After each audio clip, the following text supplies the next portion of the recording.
காரையே சோதனை போடுகிற அளவுக்கு ஜெயலலிதாவின் போலீஸ் அவ்வளவு திறமையாக வேலை செய்கிறதா? பெரிய பிரிட்டிஷ் போலீஸ். நாங்கள் பணமற்றவர்கள், நாங்கள் காசற்றவர்கள், நெஞ்சில் மாசற்றவர்கள், நாங்கள் உறுதியானவர்கள், நாங்கள் ஒழுங்கு சீரர்கள், நாங்கள் யோக்கியமானவர்கள், நாங்கள் நேர்மையானவர்கள், நாட்டுக்கு போராடக்கூடியவர்கள். ஒரு நாள் இந்த நாட்டை வழிநடத்துகிறதுக்கு வைகோ வருவார் என்று பேசியதற்காக கலைஞர் வாழ்க்கையில ஒரு தடவை தான் ஒரு சந்தர்ப்பம் வரும், அதை அன்னைக்கே பார்க்கணும்னு முடிவுள்ளவர். இங்க ஒரு சந்தர்ப்பம் எனக்கு வருதோ இல்லை. எம்ஜிஆர் குறிப்பிட்டாராம், இந்த வைகோபாலசாமியால பெரிய மண்டையடியா இருக்க, கலைஞரோட இருந்து இல்லாத குடைச்சலை கொடுத்துட்டு இருக்காங்க, பெரிய பிரச்சனையா இருக்கு, இப்ப தொண்டர்படை அமைச்சிருக்காங்க, நம் பக்கம் அழைத்து வர வாய்ப்பு இருக்கிறதா என்று எம்ஜிஆர் அவர்கள் சொன்னதாக இன்றைக்கும் உயிரோடு இருக்கக்கூடிய அலெக்சாண்டர் இடத்திலே பிளைட்ல வச்சு சொன்னார். நீங்கள் அதுக்கு என்ன சொன்னீர்கள் என்று கேட்டேன். ஐயா, அவரை பற்றி எல்லாம் விசாரிச்சோம், அவருக்கு எந்த வீக்னஸும் இல்லை, பணத்தின் மேல் ஆசை இல்லை, பதவி மேல் ஆசை இல்லை, வேற பலவீனங்கள் இல்லை, கலைஞரை உயிரா நினைக்கிறாரு, அவர் விட்டு வரமாட்டாருங்க, அந்த முயற்சியில் நாம் வெற்றி பெற முடியாது என்று சொன்னதாக இதுவரைக்கும் எந்த மேடையில் நான் பேசல. அவர் குறிப்பிட்டார். மதுவை எதிர்த்து நாங்களாம் போராடணும் பல பேர் பேசுறாங்களே, எங்கள் தலைவர்களை வைத்துக் கொண்டு சொல்லுகிறேன், 12 ஆண்டுகளுக்கு முன்பு 1200 பேரை வைத்துக் கொண்டு இந்த தண்ணி பாட்டை தூக்கி வீசுறது, வேடிக்கை பார்க்கிறது, நான் உயிரை கொடுத்து பேசிட்டு இருக்கிறேங்க. சினிமாவை நடக்கு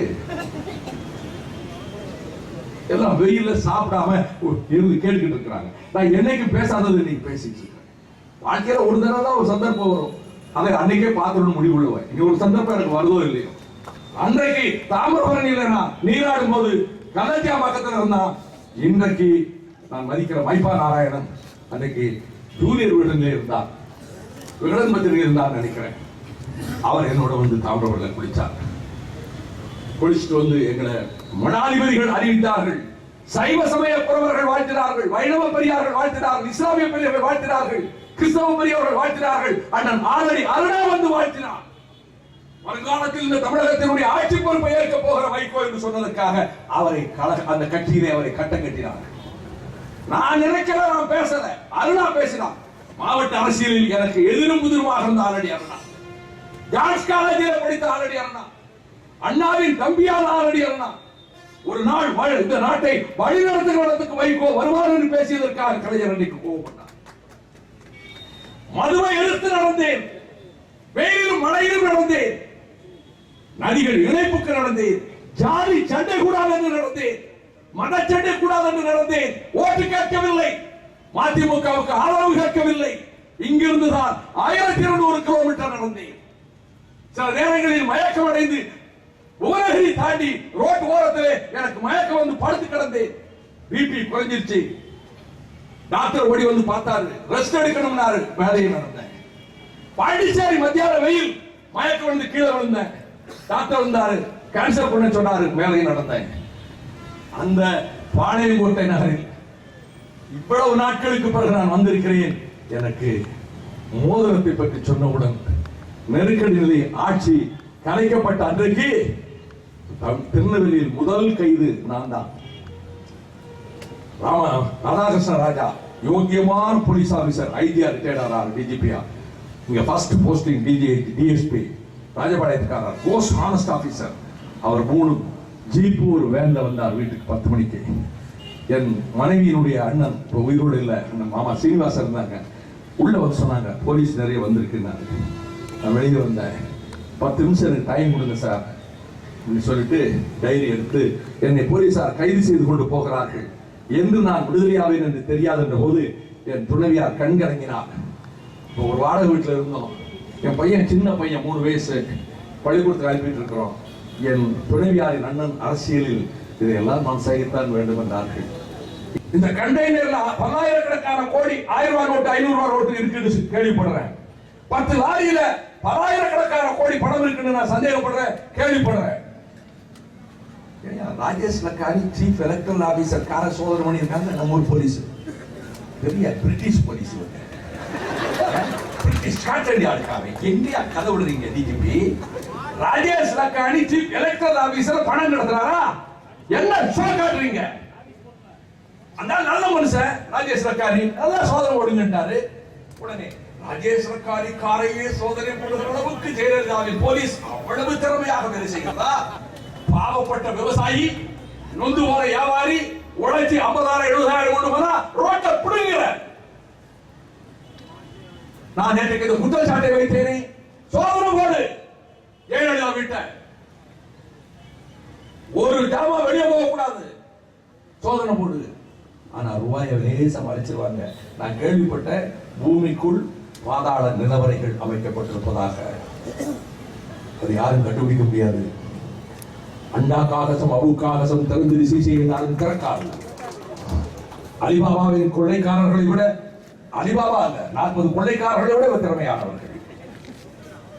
நான் கேட்கிறேன், டிஜிபிக்கு சொல்லியிருக்கேன், டிஜிபி ஒரு கைகூலி, ஜெயலலிதா சர்க்காருக்கு என் மேல கேஸ் போடு. You are a henchman of this government. ஒரு ஊருக்கு அதிமுக யார் ஜெயிக்கலாம்னு உளவு பட்டியலை நீங்க தான் தயாரிச்சு தொகுதிகள் கொடுத்திருக்கீங்க. அடுத்து சீஃப் எலக்டரல் ஆபீசர் ராஜேஷ் லக்காரிக்கு இமெயில் அனுப்பியிருக்கேன், நடவடிக்கை எடுங்க, சீஸ் பண்ணுங்க.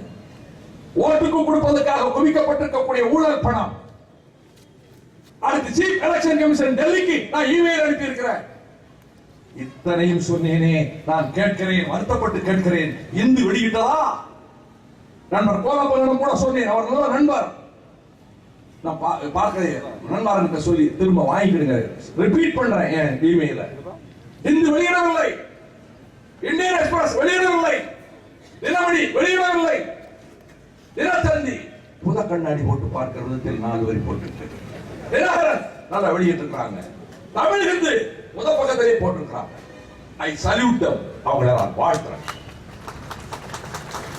நான் கேட்கிறேன், தினமலர் அது வந்த மாதிரி எனக்கு தெரியல, ஒரு மெட்ராஸ் போட்டுக்கலாம். நான் ஒன்று கேட்கிறேன், பத்திரிகையாளர் மூலம் உங்க முதலாளிகள்கிட்ட சொல்லுங்க, இந்தியன் எக்ஸ்பிரஸ் கோயங்கா எமர்ஜென்சி எதிர்த்து போராடினார் போட்டுக்கல. அப்படின்னா தினமலருக்கு வாழ்த்து, நன்றி நன்றி 2 தடவை சொல்லிடுறேன், கோபப்பட்டுருவாங்க இல்லாட்டி. இந்தியன் எக்ஸ்பிரஸ் நடத்திய Goenka fought against emergency. Emergency எதிர்த்து போராடிய மா மனிதன் கோயங்கா. தினமணி எக்ஸ்பிரஸ் போராடியது. நமது ஊர் ஏன் சிவராமன் ஆசிரியரே இருந்தார். அவர் தண்டவாளத்திலே பிரிட்டிஷ் ஆட்சி காலத்திலே வெடிகுண்டு வைத்தவர் ஏன் சிவராமன். ஆனால் இன்றைக்கு ஏன் தினமணியும் மனோஜ் சந்தோரி அவர்களே, என் நண்பர் அவர்களே, ஏன் நீங்கள் வெளியிடவில்லை? ஜெயலலிதா கோவித்துக் கொள்வார் என்றால், அப்படி என்றால் எங்கள் மீதெல்லாம் எத்தனை கட்டுரைகள், செய்திகள் வருகின்றன, எங்கள் மீது பழி சுமத்தப்பட்டு வருகின்றன, அவதூறுகள், இழிப்பேச்சுக்கள், ஏளன சொற்கள் வருகின்றன. கவலைப்படவில்லை. ஆனால் நாங்கள் ஒரு குற்றச்சாட்டை வைக்கிறோம், ஒரு இமெயில் அனுப்புகிறோம், இந்த செய்தியை போடுவதில் என்ன தயக்கம்? சீஃப் எலெக்ஷன் கமிஷனுக்கு வைகோ இப்படி புகார் அனுப்பி இருக்கிறான், இந்த செய்தியை போடுவதில் உங்களுக்கு என்ன தயக்கம்? நான் கேட்க விரும்புகிறேன், வருத்தப்படுகிறேன். எங்கே பத்திரிகை தர்மம் இருக்கிறது? எப்படி ஜனநாயகத்தை காப்பது? எப்படி ஊழலை ஒழிப்பது? எப்படி எங்களை போன்றவர்கள் போராடுவது? எங்களை நீங்கள் ஆதரிக்க வேண்டாமா?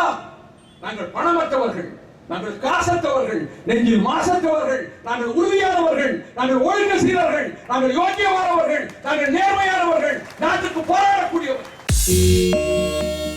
எம்ஜிஆரோடு ஒப்பிட்டு பேசுவதற்கு இந்த மூஞ்சி ஓரக்கட்டையா? புரட்சி தலைவர் எம்ஜிஆர் சினிமாவிலே கூட குடிப்பவனை போல நடிக்க மாட்டார்.